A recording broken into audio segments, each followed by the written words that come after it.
Elections అంటావా మనం చూసాం. పులివెందుల ఒంటిమిట్ట ఎలక్షన్లు తెలుగు పోలీసు వాళ్ళతోనే, పోలీసు వాళ్ళు మీరు కలిసి అక్కడ లోకల్గా ఓట్లు వేయాల్సింది, లోకల్గా ఓటర్లు ఓటు వేయాలి. కానీ అట్ట కాకోకుండా బయటి వ్యక్తులందరినీ తీసుకొచ్చి ఒక్క ఓటు చూపిస్తావా? ఒక్క మనిషికి ఏలు గుర్తు ఒక్క మనిషికి చూపిస్తావా? నిన్న జరిగిన ఎలక్షన్స్లో పులివెందుల్లో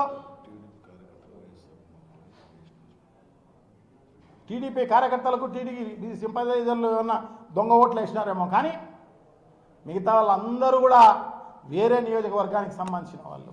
జమ్మలమడుగు నుంచి, తాడిపత్రి నుంచి, కమలాపురం నుంచి, అనంతపురం జిల్లా నుంచి ప్రజాస్వామ్యాన్ని కూలి చేసేసాము మనం.